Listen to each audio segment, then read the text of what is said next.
Bab 27. POP Ilyas. Sudahlah, lupakan Ella, dia bukan jodohmu lagi, Ilyas, tutur ibu ketika aku mengatakan apa yang aku lihat. Ella bersama pria lain, mungkin dia sudah melupakanku. Apa yang dia lakukan memang sudah sepatutnya. Aku yang memulai menciptakan api, maka aku yang harus menahan panasnya. Kenapa Ella mudah sekali melupakan Ilyas, Bu? Biarkan saja, Nak, dia bukan yang terbaik untukmu. Meskipun kamu pernah salah, seharusnya Ella tidak berbuat hal yang sama. Baru beberapa bulan selesai masa idah, langsung dapat pria lain. Bukan Ella yang salah, tapi anakmu sendiri, Bu, celetuk bapak. Dia berdiri menatap tajam ke arahku. Ilyas memang salah, tapi Ella juga berbuat hal yang sama. Padahal anak kita mau memperbaiki semuanya. Pantas anak kita keras kepala, ternyata ibunya juga sama. Maksud bapak apa? Kenapa jadi nyalahin ibu? Memang begitu nyatanya, kamu masih saja membela anak pecundang seperti dia. Dijaga pak ngomongnya, sejelek apapun Ilyas di anak kita. Tidak, aku sudah tidak menganggapnya anak. Sudah pak, bu, jangan bertengkar. Mereka adu mulut mempertahankan pendapat masing-masing yang dianggap benar. Semua berawal dari sikap gilaku, memilih jalan yang salah tanpa memikirkan akibatnya.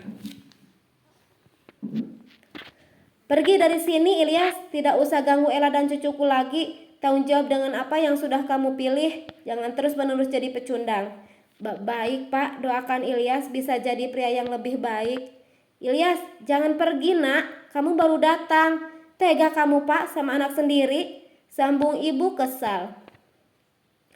Aku kepala rumah tangga di sini, tak ada kata pembantah. Aku kepala rumah tangga di sini, tak ada kata membantah. Tapi, Pak, kasihan Ilyas. Sudah, Bu, biar Ilyas pulang. Ilyas pamit, Pak, Bu, doakan yang terbaik. Aku cium tangan ibu beralih pada bapak. Namun bapak malah pergi dan mengabaikanku. Dengan senyum terpaksa aku berusaha tegar.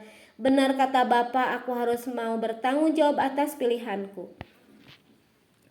Tak boleh terus-terusan menjadi pecundang, lari dari masalah, tanpa mau menyelesaikannya. Kaki melangkah gontai ke bandara, menunggu penerbangan selanjutnya. Aku harus menemui Nadia. Meninggalkannya bukan sebuah jalan keluar, malah menambah masalah. Bagaimanapun dia sudah resmi secara agama menjadi istriku. Penyesalan selalu datang di akhir. Waktu yang sudah dilalui tak akan terulang lagi. Kesalahan yang dilakukan tak bisa dilupakan atau dianggap tak pernah terjadi. Hanya bisa diperbaiki agar menjadi insan lebih baik di masa depan nanti. Besoknya menjelang sore aku baru sampai di kontrakan. Sepanjang jalan terus merenung, memikirkan keputusan yang akan aku ambil untuk menghadapi Nadia. Mas, Nadia menghambur ke pelukanku. Dia menangis sambil meminta maaf. Penampilannya acak-acakan, entah apa yang sudah dia lakukan selama aku meninggalkannya. Dia nampak stres dan kebingungan. Rumah kontrakan juga berantakan. Ayo kita duduk, Dek. Nadia melepaskan rangkulannya. Dia mempersilahkanku duduk. Mungkin dia bisa melihat bahwa aku sangat lelah. Bukan hanya fisik, tapi juga batin. Kamu sudah makan, Dek? Belum, Mas. Aku tidak punya uang. Jawab Nadia begitu menyedihkan. Semua uang memang aku bawa, sama sekali tidak memikirkan Nadia. Aku begitu tega padanya. Pantas saja dia nampak tidak baik-baik saja.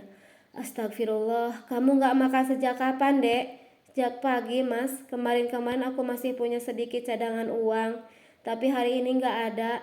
Maafkan aku, Mas. Jangan tinggalkan aku. Bagaimanapun nasibku kalau kamu pergi. Bagaimana nasibku kalau kamu pergi? Hanya ditinggal beberapa hari saja, aku hampir mati kelaparan.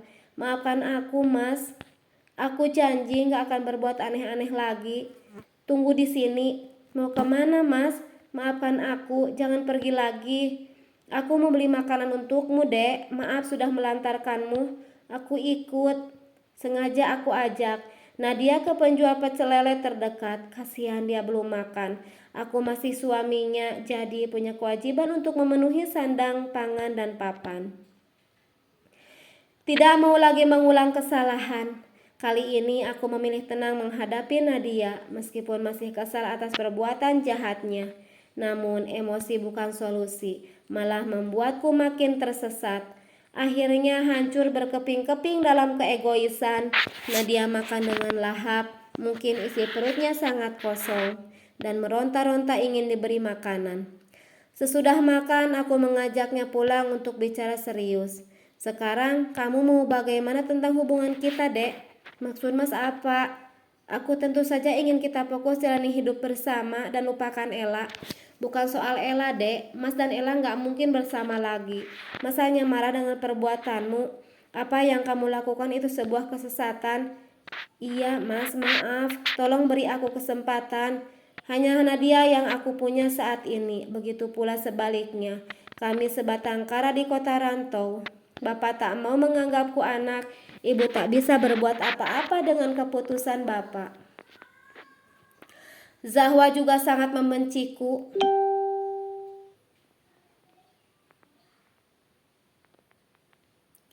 Jika Nadia pergi, tak ada teman hidup untuk berbagi. Meskipun hati kecilku ragu, Nadia mau berubah. Takutnya dia hanya pura-pura demi uang saja. Baiklah, Dek, kita mulai semuanya dari awal. Beneran, Mas? Makasih, sayang. Tumben sekali Nadia tidak banyak membantah. Apa dia berusaha untuk berubah lebih baik? Atau merasa terlunta-lunta jika tak bersamaku? Entahlah, semoga saja Nadia memang tulus ingin memperbaiki semuanya. Keutuhan rumah tangga keduaku harus dijaga, berharap Nadia akan berubah nantinya. Aku sebagai imam akan berusaha menjadi insan lebih baik, sehingga bisa membimbing istriku ke jalan yang benar. Semua manusia pernah salah dan lupa, tak ada yang sempurna. Manusia sama-sama punya dosa, meskipun jalur maksiatnya berbeda-beda. Maka jangan merasa paling benar, kurangi berpikir negatif, berusaha sering memaafkan diri sendiri dan orang lain. Allah saja Maha Pemaaf, maka kita sebagai hamba tidak berhak terus-terusan menghakimi orang lain atas kesalahannya. Jalani apa yang sedang terjadi, lari bukan solusi. Bergerak dan melangkahlah dengan pasti, berjalanlah pada jalur kebenaran. Meskipun merayap di jalan kebaikan itu lebih baik dibandingkan banyak bicara tetapi lupa introspeksi diri. Assalamualaikum. Ketika aku bersantai di hari libur, ada tamu yang mengetuk pintu. Siapa gerangan? Tak mungkin Nadia sudah pulang. Barusan dia pergi belanja bulanan, maka aku buka pintu, mencari tahu siapa tamu yang datang. Waalaikumsalam, Ustaz. Boleh saya bicara penting sama Bapak? Ada apa ya, Ustaz? Di sini kan tidak ada yang kesurupan lagi. Bukan soal itu, Pak. Ini menyangkut Zahwa. Zahwa, mendengar nama anakku disebut, rindu hinggap begitu saja. Aku persilahkan Ustadz masuk, duduk lesehan di tikar. Rumah ini tidak ada barang-barang mewah seperti sofa. Awalnya Ustadz Fauji menjelaskan semua kejadian ketika Zahwa kesurupan. Dia meminta maaf karena sudah berbohong. Aku cukup kaget. Ternyata itu semua hanya akal-akalan Zahwa. Sekali lagi saya minta maaf, Pak. Tidak ada maksud buruk. Semua itu dilakukan hanya karena Zahwa ingin mengekspresikan kekesalannya. Ya, Nak Fauji, Bapak paham perasaan Zahwa. Bapak maafkan perbuatan kalian. Toh Bapak memang salah dan sekarang sedang berusaha memperbaiki semuanya. Alhamdulillah kalau begitu. Maaf sebelumnya, Pak. Saya sudah mencari Bapak kemana-mana, ingin minta alamat Zahwa. Bersyukur ada sahabat Bapak bernama Pak Rapli yang menunjukkan tempat ini. Ada hal penting yang ingin saya bicarakan. Dari mana Rapli tahu rumahku? Hubungan di antara kami masih renggang. Tepatnya aku belum punya mental untuk meminta maaf adanya. Oh gitu. Memangnya ada hal penting apa, Nak? Saya ingin membicarakan hal penting tentang Zahwa. Dia belum selesai Fauji mengatakan maksud dan tujuan kedatangannya. Ponsel di saku celana tiba-tiba berdering. Panggilan dari ibu, aku izin mengangkat telepon. Takut ada hal yang penting. Assalamualaikum, Bu. Ilyas, pulang ke Surabaya hari ini juga. Zahwa masuk penjara. Urus dia secepatnya biar gak malu-maluin keluarga kita. Apa? Zahwa masuk penjara? Iya, cepet pulang. anakmu itu sudah gila. Bisa-bisanya dia jadi pecandu narkoba dan tertangkap polisi. Persendian rasanya lemas, antara percaya tidak percaya. Namun dari nada suara ibu yang nampak emosi, aku yakin ibu tidak sedang bercanda. Tapi Bu, Pak, Zahwa masuk penjara? Tanya Pauzi ketika ibu sudah menutup sambungan telepon. Iya nak, saya juga nggak tahu ada apa sebenarnya. Mohon maaf sekali, pembicaraan kita harus terhenti. Saya akan bersiap-siap pergi ke Surabaya. Boleh saya ikut, Pak? Apa kamu serius? Saya serius, Pak. Saya memang ingin sekali bertemu Zahwa. Tanpa pikir panjang, aku izinkan Pauzi ikut. Nampaknya ada hubungan spesial antara Pauzi dan Zahwa. Aku akan korek sesuatu darinya. Pasti dia sedikit tahu tentang apa yang dialami anakku. Sampai Zahwa bisa terjerumus ke jalan yang salah.